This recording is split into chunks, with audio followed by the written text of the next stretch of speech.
I think one of the key things, when we look at activity, when we look at big picture and goals, the one thing that I would like to say about that was the zooming in and zooming out. If you think about it like a camera, whether you're thinking of a DSLR camera or you're thinking of just on your iPhone or your smartphone, when you pinch the screen to zoom out and zoom in, I think one of the best skills that a leader can have in the ability of being able to develop leaders of tomorrow and leadership within themselves is that ability to continually check in on the specifics, but also zoom out again to be able to see, how does what I'm doing here actually impact the overall bigger picture?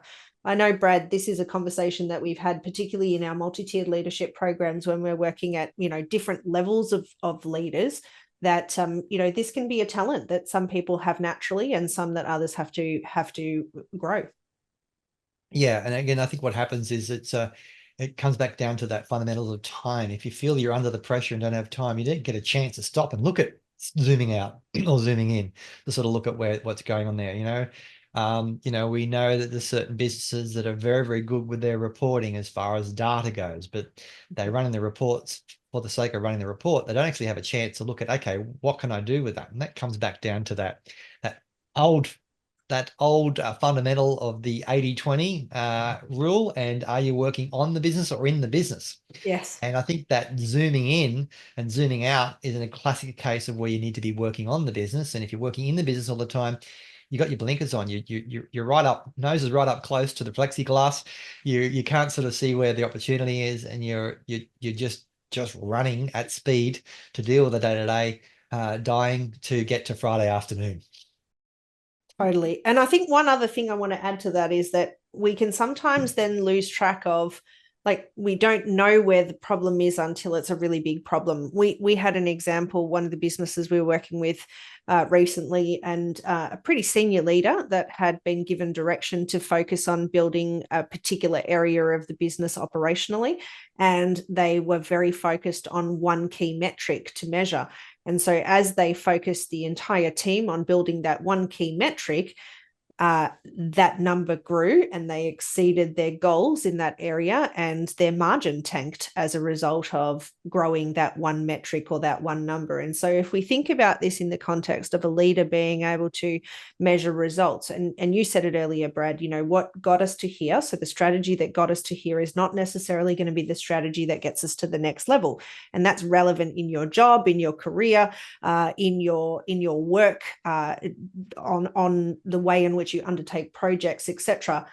And so when we think about that, this particular leader had spent so much time focusing on measuring that one number and seeing that one number going up, but not taking any time to think about the consequences of what actually is making this number grow. And as it turned out, they'd sort of, absolutely tanked their profit margin, and their gross margin by looking at some of these metrics by focusing only on one area. And I think that for any of our listeners, that's an important thing to remember, that if you focus just on one thing without seeing how that one thing fits into the big picture, and zoom out a little and go, okay, is everything else staying where it needs to be while we're doing this, or is it going in the direction that it needs to go, that's representing that shift? That's a really important part of not letting those grass fires blindside you because you weren't looking at the big picture. Yeah, we see that a lot, don't we? We see leaders jumping from fire to fire to fire to fire, and then having to come back and put the first fire out that they started, first fire that was started, backing again and wondering, what am I doing? How is this possible? I can be constantly just going through this. What's going on here? And again, my question was, well, how come you seem to be? What are you not doing you should be doing? So you'd have to come back and put out another fire again. Let's remove the fuel. Absolutely. And that comes back to that consistency. I'm thinking about the hairdressing industry, I'm thinking about the recruitment industry, some of the areas where we serve. And, often what can happen is we see people who will do training on one particular skill set, or they'll spend time organizing one skill set, whether it's increasing phone calls or whether it's increasing, retail sales or consultation or what have you. And they'll train their team on that thing. And while they're putting their focus on that thing, all the other aspects kind of fall down in results. And so they finish training that thing and go, oh no, now this bit's upset. So we have to go and do something on that bit. And so while they're focusing on that thing, then all the other stuff falls down. And so it's really important, coming full circle to the chat that we were having earlier about this, is the rhythm of your connections and your timeframes needs to be consistent rather than an all or nothing approach. And so we have seen in the past, when we've stepped in the first part of the engagement with some of our clients, that they have been doing ad hoc training based on when there's a problem.